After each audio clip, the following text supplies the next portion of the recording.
Creación de Adán y Eva. He visto que Adán no fue creado en el paraíso, sino en el lugar que más tarde fue Jerusalén. Lo he visto surgiendo, luminoso y blanco, de una pequeña elevación de tierra amarilla, como saliendo de un molde. El sol brillaba, y yo pensaba, cuando niña, que el sol con su brillo lo hacía brotar de la tierra. Era como nacido de la tierra, entonces virgen. Dios bendijo esta tierra y ella fue como su madre. Él no salió de repente de la tierra, tardó algún tiempo en aparecer. Estaba recostado sobre su parte izquierda, con el brazo sobre la cabeza, y parecía velado de una niebla fluorescente. Yo veía una figura en su costado derecho y estaba persuadida de que era Eva, la cual fue más tarde sacada de Adán en el paraíso por obra de Dios.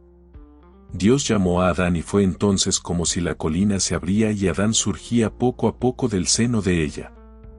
No había árboles en torno, sino solo pequeñas plantas floridas.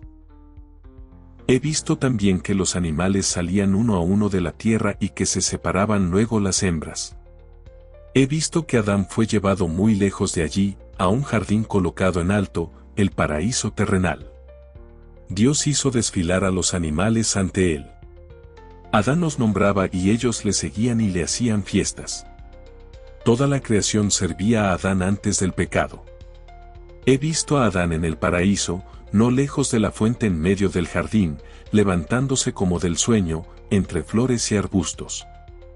Su cuerpo era de una blancura tenuemente luminosa.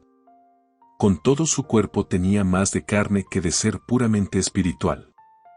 No se maravillaba de nada de lo que le rodeaba, paseaba entre los árboles y entre los animales como si estuviera acostumbrado, como quien visita sus campos y sus posesiones. He visto a Adán descansando, con la mano izquierda apoyada en la mejilla, en aquella colinita junto a las aguas. Dios envió sueño sobre él. Adán estaba sumido en visiones. Entonces sacó del costado derecho de Adán a Eva, precisamente del lado donde fue abierto el pecho de Jesús por la lanza. He visto a Eva, al principio, pequeña y delicada, pronto creció hasta que la vi grande y hermosa. Si no hubiera habido pecado, todos los hombres hubieran sido formados y hubieran nacido en un sueño tranquilo. La colina se dividió en dos partes, vi del lado de Adán una roca como de cristal y piedras preciosas. Del lado de Eva se formó un vallecito cubierto de blanco y fino polvo fructífero. Cuando Eva fue creada, yo he visto que Dios le dio algo a Adán o le inspiró algo. Me pareció que salían de Dios, en forma humana, de la frente, de la boca, del pecho y de las manos, rayos de luz que se unían en unas de resplandores, que entró en el lado derecho de Adán de donde había sido sacada Eva. He visto que solo Adán recibió este torrente de luz. Era el germen de la bendición de Dios. En esta bendición había como una trinidad. La bendición que recibió más tarde Abraham por el ángel era algo parecido, pero no tan luminoso como lo recibido por Adán. Eva estaba de pie, delante de Adán, y éste le dio la mano. Eran como dos niños inocentes, maravillosamente hermosos y nobles. Eran luminosos, cubiertos de luz como si fuera un vestido fluorescente. En la boca de Adán yo veía un ancho haz de luz y sobre su frente como una faz severa. Alrededor de su boca había un sol de rayos. En la de Eva no había tal resplandor. El corazón lo vi como al presente lo tienen los hombres. Pero el pecho estaba rodeado de rayos de luz, y en medio del corazón vi una gloria luminosa, y adentro, una pequeña imagen con algo en la mano. Yo creo que era una representación de la tercera persona de la Santísima Trinidad. También de sus pies y manos salían rayos de luz. Sus cabellos caían en 5 luminosos haces, 2 desde las sienes, 2 detrás de las orejas y 1 detrás de la cabeza. He tenido siempre la persuasión de que por las llagas de Jesús se abrieron puertas del cuerpo mortal que habían sido cerradas por el pecado, y que Longinos, al abrir el pecho de Jesús, abrió asimismo las puertas del renacimiento a la vida eterna. Por esto nadie pudo tener entrada en el cielo antes que estas puertas fueran abiertas. Los haces luminosos de la cabeza de Adán, Los he visto como una superabundancia, como una gloria en relación con otros resplandores. Esta gloria vuelve de nuevo sobre los cuerpos glorificados de los bienaventurados. Nuestros cabellos son restos de la caída y perdida gloria, y como están nuestros cabellos ahora en comparación con los rayos de luz, así es nuestra carne comparada con el cuerpo de Adán anterior a la caída. El sol de luz sobre la boca de Adán tenía relación con la bendición de una santa descendencia por Dios, la cual, sin la culpa original, se hubiese efectuado por medio de la palabra.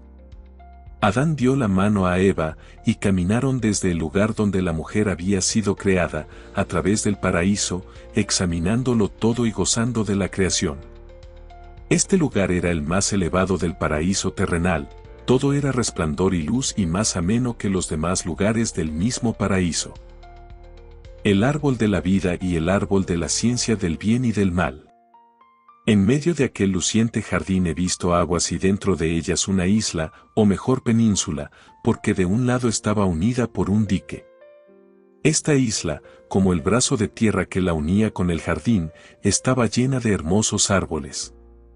En medio de la isla había un árbol tan bello que a todos vencía en hermosura y al mismo tiempo los cubría y protegía. Sus raíces formaban el conjunto de la isla. Este árbol cubría toda la isla y desde su anchura tan pronunciada se iba angostando hasta terminar en una graciosa punta. Sus ramajes se extendían en posición recta y de ellos nacían otras ramas como pequeños arbolitos, hacia arriba. Las horas eran delicadas y los frutos amarillos colgaban de una vaina y se abrían como una rosa con sus pétalos. Parecíase mucho al cedro. No recuerdo haber visto nunca a Adán o a Eva, ni a ningún animal andar por la isla ni en torno del árbol. Solo oía cantar unas aves muy hermosas, nobles y blancas en lo alto de sus ramas. Este árbol era el árbol de la vida. Precisamente delante del dique o lengua de tierra, que llevaba a la isla, estaba el árbol de la ciencia del bien y del mal. El tronco era escamado, como el de las palmeras. Las hojas nacían inmediatamente del tronco, eran muy grandes y anchas, como suelas de zapatos. Delante y escondidas entre las hojas había frutas, que colgaban en racimos de a 5, de las cuales una salía un tanto más que las otras 4 que estaban en su pezón. Esta fruta amarilla no era tan parecida a la manzana, sino más bien a la pera o al higo, tenía 5 nervios o pequeñas ramificaciones. El interior de la fruta era blando, como el de un higo, de color del azúcar quemado, atravesado por nervaduras de color de sangre. El árbol era más ancho arriba que abajo y las ramas se internaban profundamente en la tierra. Aún ahora veo esta especie de árbol en los países de clima caluroso. Echa renuevos de sus ramas en el suelo y las raíces se entierran y salen nuevos troncos, los cuales a su vez vuelven a echar raíces, de modo que estos árboles semejantes a menudo cubren gran extensión de tierra y bajo su sombra descansan a veces familias enteras de caminantes. Un trecho hacia la derecha del árbol de la ciencia veo una colinita redondeada, como un huevo, cubierta de granitos de un rojo luminoso y toda clase de piedras preciosas de variados colores. Estaba rellenada de formas de cristales preciosos. Alrededor de la colinita había hermosos árboles de una altura tal que se podía estar en ella sin ser observado. También había en torno hierbas y arbustos. Estos arbolitos tenían brotes y frutos, reconfortantes y de variados colores. A corta distancia a la izquierda del árbol de la ciencia del bien y del mal, había una depresión, un pequeño valle, cubierto de un delicado polvo blanco como niebla, con flores blancas y estambres de frutos. Había variedad de plantas, pero eran más incoloras y más como polvillos que como frutos. Era como si los dos lugares tuviesen una relación íntima, cual si fuese la colinita tomada del valle o cual se tuviese que llenar el valle con la colinita. Eran como semilla y campo para sembrarla. Los dos lugares me parecieron sagrados. Los he visto resplandecer, especialmente la parte de la colinita. Entre estos lugares y el árbol de la ciencia había varios arbustos y pequeños arbolitos. Todo este conjunto y toda la naturaleza creada parecían transparentes, llenos de luz. Ambos lugares eran las moradas de nuestros primeros padres. El árbol de la ciencia estaba como una división entre ellos.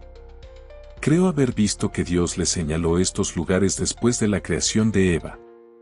En efecto, al principio no los veía yo frecuentemente juntos. Los veía sin deseos el uno del otro, se retiraba cada uno a su lugar de preferencia. Los animales eran indeciblemente nobles, cubiertos de un brillo tenue, y servían a nuestros primeros padres. Tenía cada uno su lugar de retiro, según su naturaleza y sus caminos, según sus clases. Todos los lugares de los diversos animales y sus clases tenían relación entre sí con un gran misterio de las leyes eternas que Dios había establecido en la creación.